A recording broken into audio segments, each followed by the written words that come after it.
ಮಮತೆಯಿಂದ ಬೆಳೆಸಿದೆ. ತಂದೆಯಾಗಿ ತಾಯಿಯಾಗಿ ಮಮತೆಯಿಂದ ಬೆಳೆಸಿದೆ. ಬಿಸಿಲು ಮಳೆಗೆ ಮರಳದಂತೆ ನಿನ್ನ ನೆರಳಲಿ ಸಲಹಿದೆ. ಆ ಪ್ರೀತಿಯ ಮನ ಮರೆಯುವುದೇ.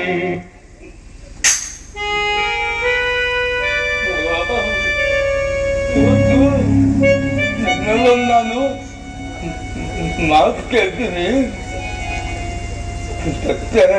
ತಾನೇ? ನಾನು ಯಾವತ್ತಾದ್ರೂ ನಿನ್ನ ಹತ್ರ ಸುಳ್ಳು ಹೇಳಿದ್ದೀನಲ್ಲಪ್ಪ. ನೀನ್ ಕೇಳ್ಬೇಕಂತಿದ್ರು ಏನ ಕೇಳಿ ಸತ್ಯನೇ ಹೇಳ್ತೀನಿ ಮಗ. ಅವತ್ತು ತಾನೊಂದು ಹುಡುಗಿನ ಪ್ರೀತಿಸ್ತಾ ಇದ್ದೀನಿ ಅಂತ ಹೇಳಿದ್ಯಲ್ಲ, ಆಕೆ ಜೊತೆ ಮದ್ವೆ ಮಾಡ್ಕೋಬೇಕು ಅಂತ ಅನ್ಕೊಂಡಿದೀನಿ ಅಂತ ಹೇಳಿದ್ಯಲ್ಲ. ಈಗ ಆ ಸಮಯ ಕೂಡ ಬಂದಿದೆ ಅನ್ಕೋಣ. ಆಗಸ್ಟ್ ಬೇಗ ಊರಿನ ಹಿರಿಯರನ್ನೆಲ್ಲ ಕೂಡಿಸಿ ಮದ್ವೆ ಮಾಡ್ಕೊಂಡ್ರು ಮಗ. ಯಾವತ್ತೂ ಸಾಧ್ಯ ಇಲ್ಲಪ್ಪ. ಏನು ಸಾಧ್ಯವಿಲ್ವಾ? ಯಾಕಪ್ಪ, ಏನಾಯ್ತು? ನಾನು ಹುಡುಗಿನ ಪ್ರೀತಿಸ್ತೀನಲ್ಲ, ಅವಳು ಬೇರೆ ಜೊತೆ ಮದುವೆ ಮಾಡ್ಕೊಂಡು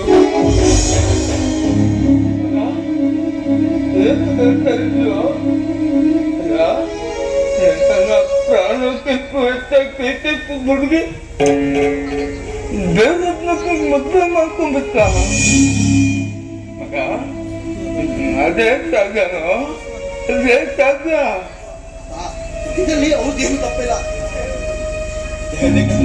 ತಪ್ಪೆಲ್ಲ ನಂದೇ ಅಪ್ಪ. ಮಗ ಏನ್ ಹೇಳ್ತಾ ಇದೆಯೋ? ಆ ಹುಡುಗಿ ನೀನ್ ತಪ್ಪು ಮಾಡಿದೀಯ? ಅದ್ಯಾಕ ಮಗ, ಅದ್ಯಾಕೆ ನೀನ್ ತಪ್ಪು ಮಾಡಿದೆ? ಅವತ್ತೊಂದಿನ ನನ್ನ ಸ್ನೇಹಿತರಪ್ಪ ನಾನು ಹುಡುಗಿನ ಪ್ರೀತಿಸ್ತಾ ಇದ್ದೀನಿ, ನನ್ನ ಜೊತೆ ಮದುವೆ ಮಾಡ್ಕೊಳಕ್ಕೆ ಒಪ್ತೇನೇ ಇಲ್ಲ. ಅದಕ್ಕೆ ಹೇಗಾದ್ರೂ ಮಾಡಿ ಅವ್ರ ಜೊತೆ ನನ್ನ ಮದುವೆ ಮಾಡಿಸು ಅಂತ ನನ್ನಿಂದ ನಿಮ್ಮೆಲ್ಲ ಆಣೆ ಮಾಡಿಸ್ಬಿಟ್ಲಪ್ಪ. ಹಂಗೇನ? ಅದು ಸ್ನೇಹಿತ ಆತ ಪ್ರೀತಿಸಿದ ಹುಡುಗಿ ಜೊತೆ ಮದುವೆ ಮಾಡಿಸ್ತೀನಿ ಅಂತ ನನ್ನ ಆಣೆ ಮಾಡುವುದಕ್ಕೂ ನೀನ್ ಪ್ರೀತಿಸ್ತಿರೋ ಹುಡುಗಿ ನಂದಿಗೆ ಮದುವೆ ಮಾಡ್ಕೊಂಡು ಹೋಗಿರೋದು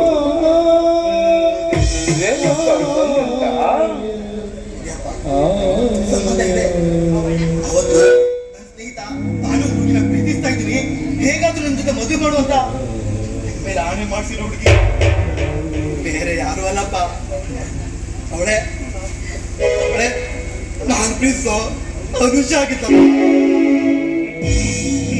ಮಗ.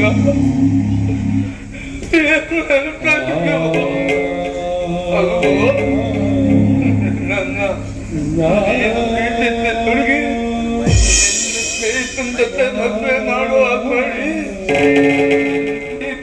ತ್ಯಾಗ ಮಾಡ್ಬಿಡ್ತೀಯ, ತ್ಯಾಗ ಮಾಡ್ಬಿಡ್ತೀಯ.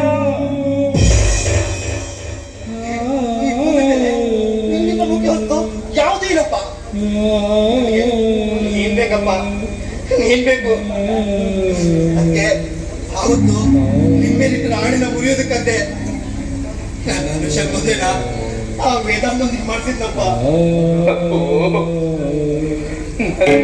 ಪ್ರಾಣಿನ ಮುರಿಯೋಕ್ಕಾಗ ನಿನ್ನ ಪ್ರಾಣಕ್ಕಿಂತ ಹೆಚ್ಚಾಗಿ ಪ್ರೀತ ಹುಡುಗಿನ ನಿನ್ ಸ್ನೇಹಿತನೊಂದಿಗೆ ಮದುವೆ ಆಗೋದು ಯಾಕಪ್ಪ? ನಿನ್ ಪ್ರೀತಿನ ಬಲಿಕೊಟ್ಟೆ ಯಾಕೆ? ಏನಾಗಬೇಕೋ ಅದೆಲ್ಲ ಆಗೋಯ್ತು. ಇದಕ್ಕೋಸ್ಕರ ಚಿಂತೆ ಮಾಡ್ಕೊಂಡು ಏನಪ್ಪ ಪ್ರಯೋಜನ? ಇದ್ರ ಬಗ್ಗೆ ನೀವು ಚಿಂತೆ ಮಾಡ್ಕೊಂಡು ನಿಮ್ಮ ಆರೋಗ್ಯ ಹಾಳು ಮಾಡ್ಕೊಬೇಡಿ. ಈ ಭೂಮಿ ಮೇಲೆ ಅವನ ಅಪ್ಪಣೆ ಇದ್ದೆ ಒಂದು ಹುಲ್ಲು ಕಟ್ಟಿನ ಅನ್ಕಾಡ್ಸಲ್ಲ. ಆ ದೇವರು ಭೂಮಿ ಮೇಲೆ ಒಂದೇ ಬಲ್ಲಿ ನಾವು ಏನು ಕಾಯಕೊತ್ತ ಒಂದರಲ್ಲಿ ಅತಿಯಾದ ಸಿಹಿತ ಇನ್ನೊಂದರಲ್ಲಿ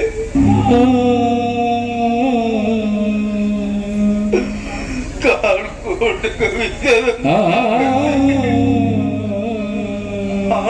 ಆಡ್ತಿದ್ದಾನೆ ಆ ದೇವರು ಆಟ ಆಡ್ತಿದ್ದಾನೆ. ಏನಪ್ಪ ಏನಪ್ಪ ಇಲ್ಲಿ ಸರ್ ಪೋಸ್ಟ್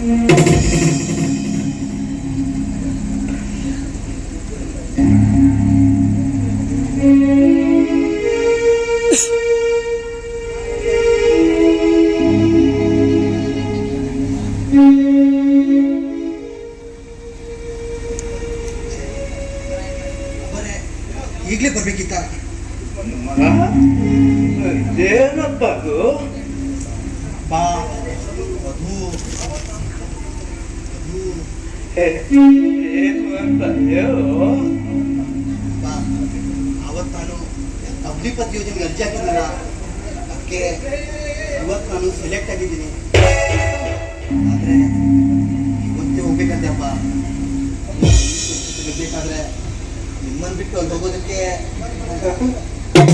ನಿನ್ ಮನ್ಸು ಯಾಕೋ ಆಗ್ತಾ ಇಲ್ಲ ತಾನೆ? ಏ ಮಗ, ಈಗಾಗಲೇ ನೀನು ಅಪ್ಪ ಅಪ್ಪ ಅಂತೀವಿ. ನಿನ್ನ ಪಾಲಿಗೆ ಬರುವ ಎಕರೆ ಜಮೀನನ್ನು ಕಳ್ಕೊಂಡೆ. ಮದುವೆ ಆಗ್ಬೇಕಾಗಿರೋ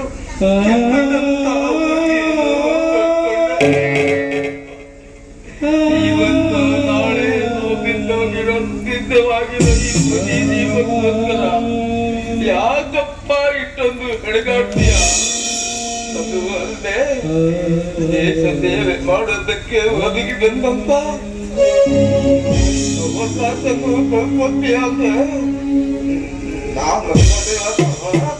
ನಾನು ಖಂಡಿತ ಹೋಗ್ತದಿಲ್ಲ.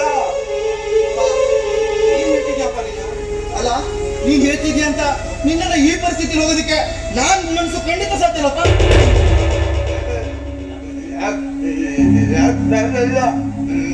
ಹೋಗ್ಬೇಕು ಅಂದ್ರೆ ಹೋಗ್ಬೇಕು ಅಂದ್ರೆ ನನ್ನ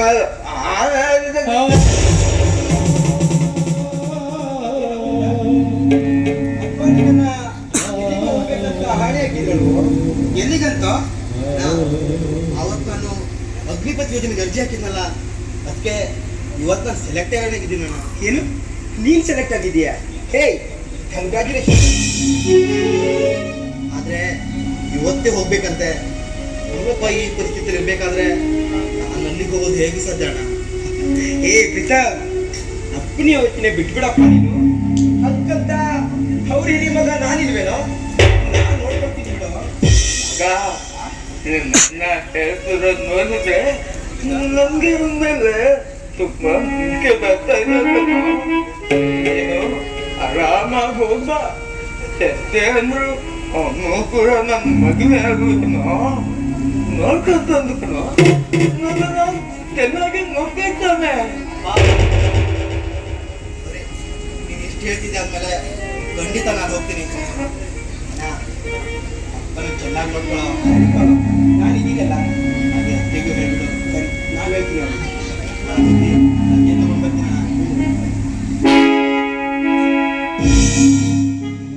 ಮಗ